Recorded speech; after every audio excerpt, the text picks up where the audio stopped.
We have all experienced that sudden pang of worry when walking out to the garden or checking on our indoor plants, only to find that something is terribly wrong. A leaf that was vibrant green last week is now turning a sickly, pale yellow. A stem that once stood proud and strong is drooping, looking tired and weak. Or perhaps a plant that should be in its peak growing phase has simply stopped, frozen in time, refusing to put out any new shoots. When we see these signs of distress, our natural human instinct is to run to the garden center, grab the strongest chemical fertilizer we can find, and start pouring it onto the soil. We think that if a little bit of food is good, then a lot of food must be better. But most gardeners don't know this. Dumping heavy doses of synthetic fertilizers onto a struggling plant is often the absolute worst thing you can do. In fact, this sudden rush of nutrients can shock an already weakened root system, leading to fertilizer burn, root rot, and a rapid decline that is incredibly difficult to reverse. When a plant is weak, its root system is like a compromised digestive system. It cannot handle a heavy feast. Instead of force-feeding your plants with harsh chemicals, we need to understand what those yellowing leaves and slow growth rates are actually trying to tell us. Yellow leaves, a condition known as chlorosis, often indicate that the plant is unable to draw up essential micronutrients, or that its delicate root system is being attacked by microscopic pathogens in the soil. Slow growth can be a sign of systemic stress, where the plant is redirecting all of its energy just to stay alive, leaving nothing left for new foliage. To truly help a struggling plant, we must look to nature's own medicine cabinet. Over generations, seasoned horticulturists and traditional growers have quietly passed down recipes for gentle, natural elixirs that don't just feed the plant, but actually stimulate its own immune system to fight off diseases and absorb nutrients more efficiently. Today, we are going to dive deep into one of the most powerful, time-tested natural remedies in the gardening world. A carefully balanced, home-brewed infusion of fresh garlic, turmeric, and unsweetened milk. This is not just a random mixture of kitchen scraps. It is a scientifically sound remedy where each ingredient plays a highly specific role in plant recovery.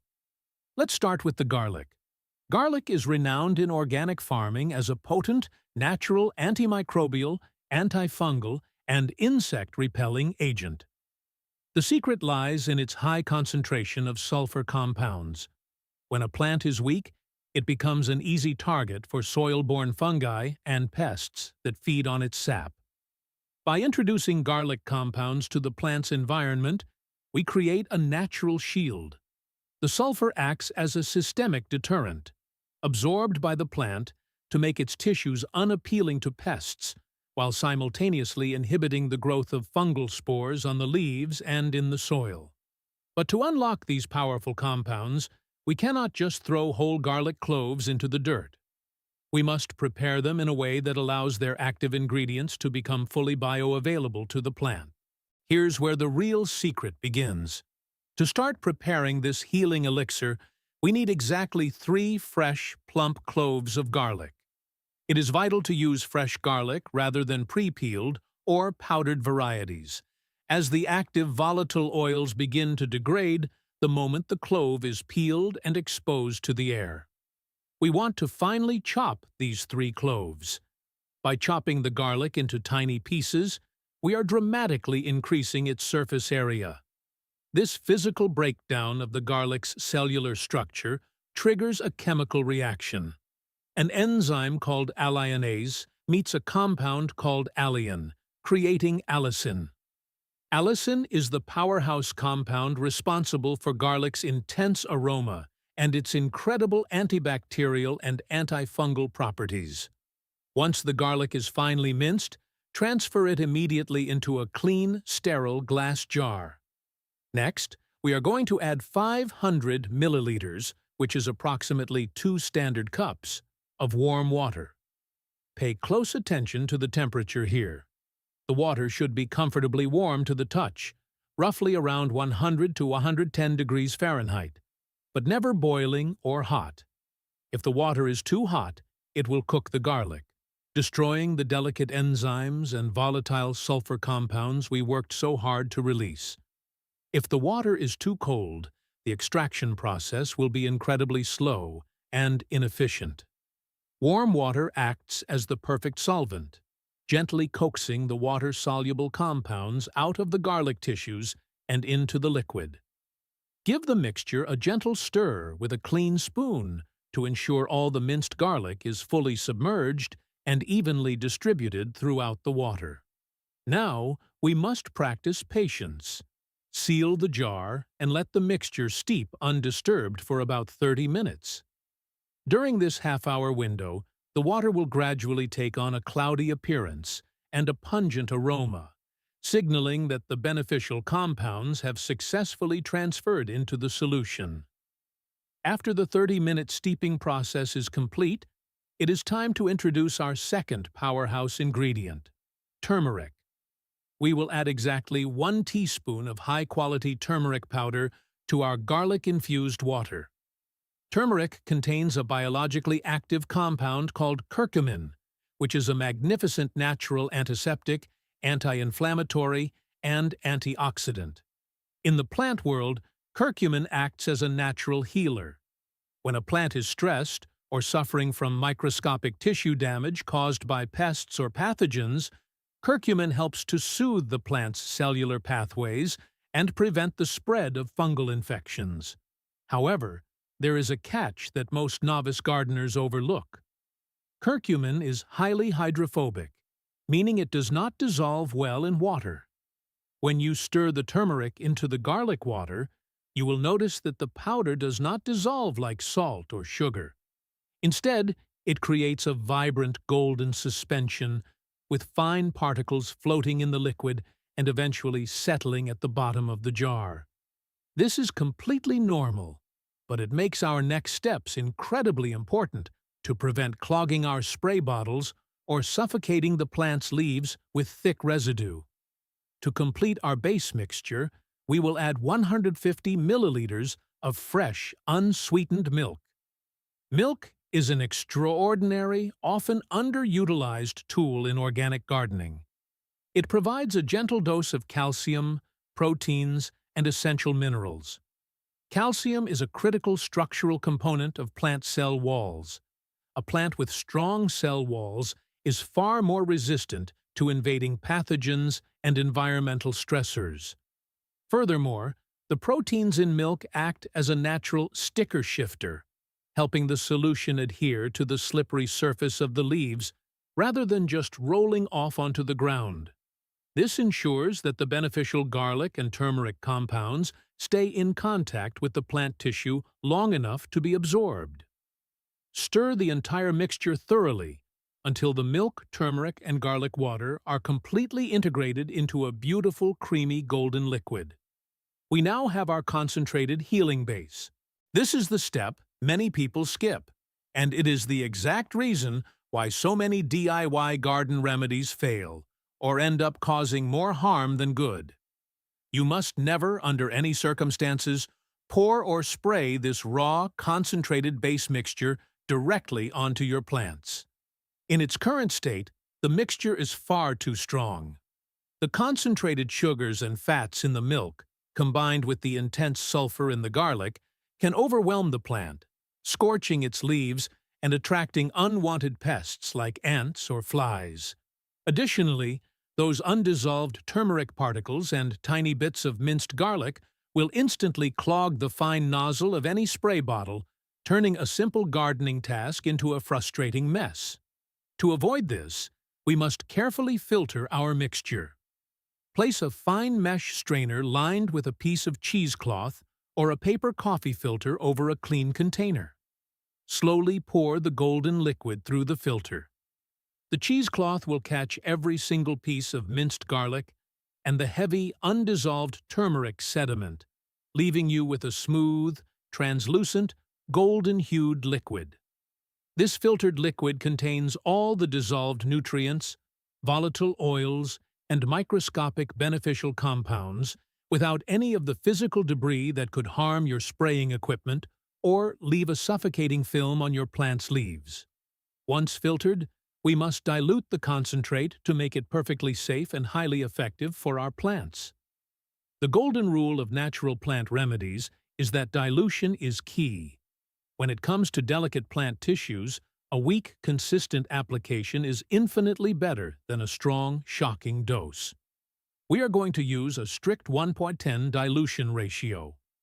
Measure out exactly 100 milliliters of your filtered concentrate.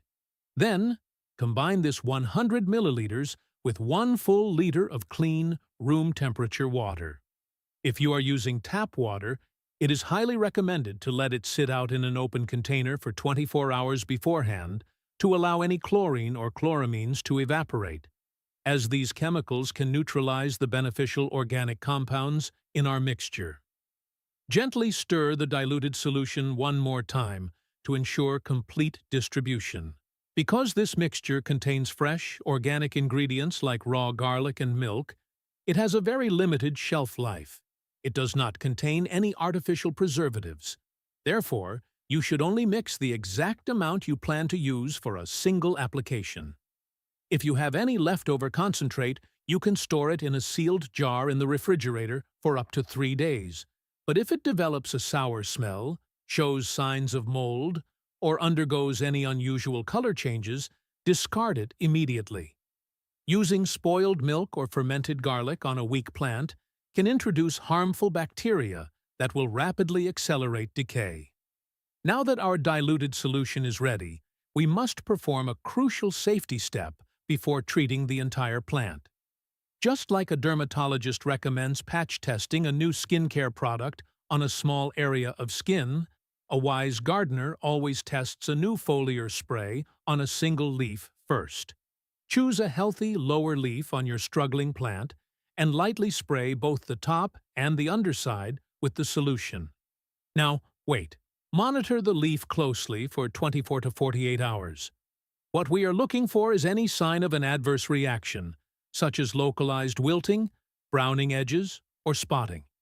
If, after 2 days, the test leaf looks healthy, vibrant, and unaffected, you have the green light to proceed with treating the rest of the plant. What happened next surprised me when I first tried this method years ago, and it continues to amaze those who witness its power for the first time. But to achieve those jaw-dropping results, you must apply the solution correctly. Timing is everything when it comes to foliar feeding.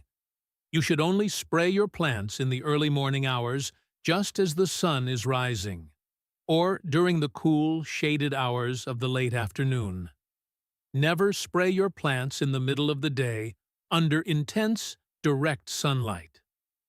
When water droplets sit on a leaf in bright sunlight, they act like tiny magnifying glasses, focusing the sun's rays and causing severe burn spots on the delicate foliage.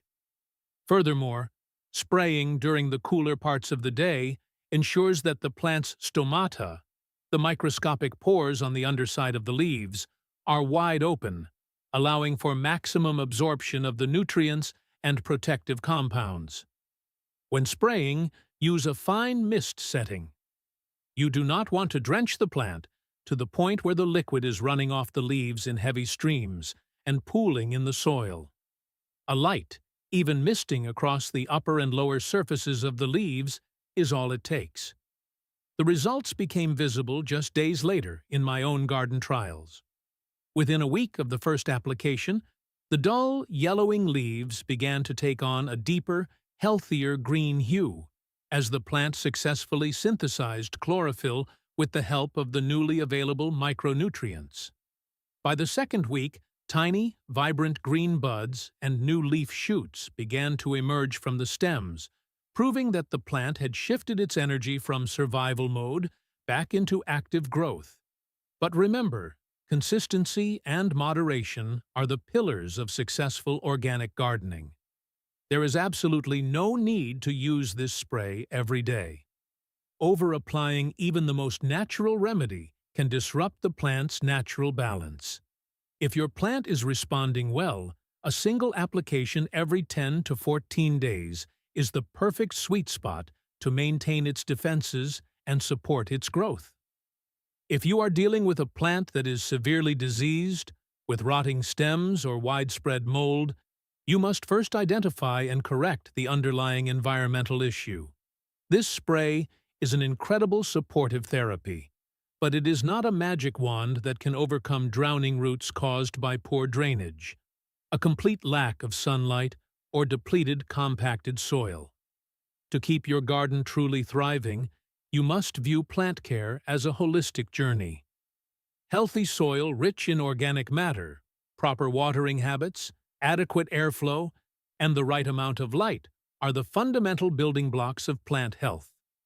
This garlic, turmeric, and milk elixir is the ultimate secret weapon to give your plants that extra boost when they need it most, helping them overcome minor setbacks and unlock their full, vibrant potential. If you love the idea of working hand in hand with nature, experimenting with safe, practical, and highly effective organic gardening methods right in your own home, then you are in the right place. Give this gentle, golden elixir a try on your struggling green friends and witness the transformation for yourself. Don't forget to hit the like button if you found these tips valuable. Subscribe to the channel for more deep-dive organic gardening secrets. And leave a comment below sharing which plant you are going to rescue first with this recipe. Happy gardening! And may your plants grow stronger and more beautiful every single day.